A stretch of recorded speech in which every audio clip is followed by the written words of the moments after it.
Hello, I'm Chloe. I'm from Australia and I've had 3 encounters with the police in the last 2 weeks. So I've been doing some illegal gardening in the middle of a roundabout between 6 p.m. and midnight, transforming the absolute unmaintained garden that is inside that roundabout, covered with vines. My hands are aching. They're crazy. These vines are totally taking over this whole beautiful roundabout, and it's actually starting to grow onto the road. Anyway, so I've been doing that, and people are obviously bored or concerned for my safety. Thank you. And they've actually decided to call the police that, there's some random chick in the middle of a roundabout gardening at midnight. Oh no. Anyway, so the first night, this police car rocks up, throws its lights on, back door swings open. I'm like, whoa, this is some entry.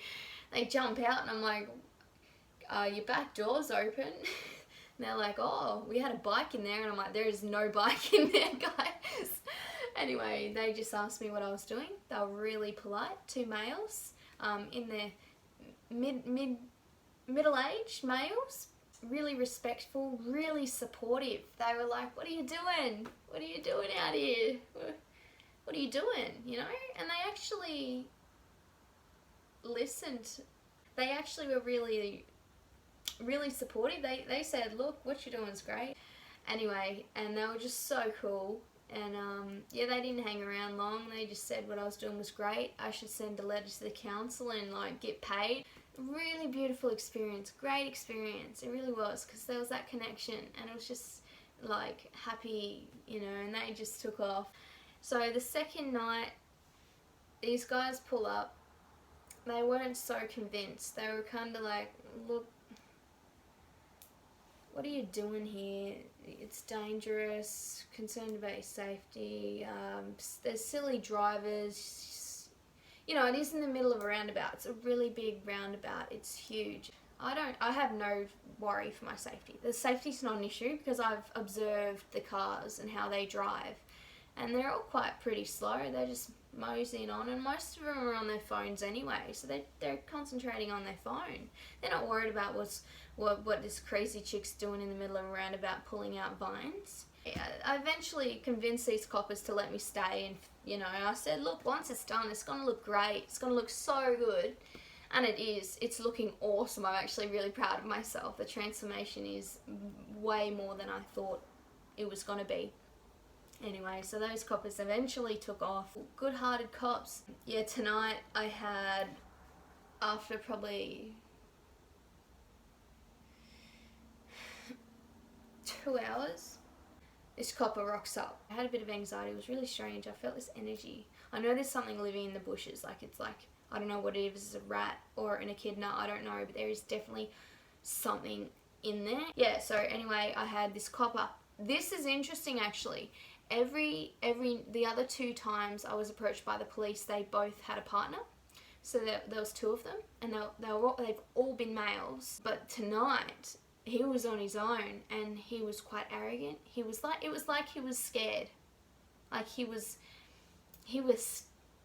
threatened or fearing something. Anyway, he's quite rude, keeps butting in. And like at the beginning, there was no, how's it going? How's your night been?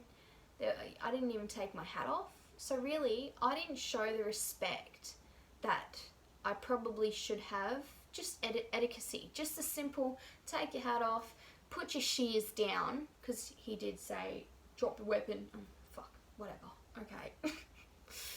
Yeah, okay. So, yeah, don't walk up to a police car with shears in your hands. Anyway, I was arguing the point that I'm allowed there. I've rung around. I'm able to do this, and I'm gonna do this. So just stop arguing with me. But he just said, not on my watch, pretty much. He said, no, I don't want you here. Yeah, he didn't let me speak, and he didn't stop to know if I understood what he was saying. he just thought I was mental, and I'm like, bro, you're mentally ill. I'm like, yeah, right, from Amityville. Like, I looked at his badge, so I'm like, you know, what's your name? Can we start off with, we didn't even say names. He just got straight into telling me that he doesn't want me there, and I'm trying to argue the point, and it was just like, whatever. Like, I don't care. I'll go home. I don't mind. Really, I don't. But I need a good enough reason. Like, give me a good reason. Convince me. You know, why in your heart do you want me to go home? Is it because your job, or you think your job gives you the right to tell me to go home? Or are you doing it because you actually are genuinely concerned about my safety, and you don't want something to happen to me on your watch, because you wouldn't be able to live with it? Like, he was getting frustrated. Like, he was so scared of something.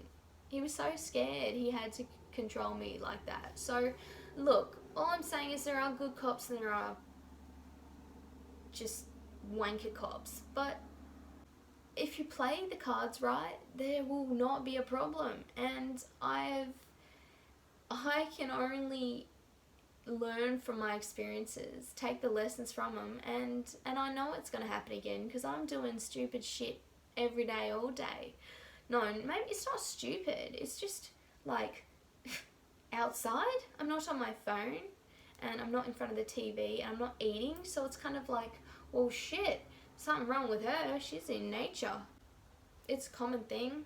I also got the cops called on me when I dragged a recliner chair on top of a bridge and waved to the traffic. But hell, curfew or no curfew, I do what I want. Like, I'm a free spirit. Like, come on. School didn't work for me. Hello, clearly. You just got to know how to deal with them in a really smart way.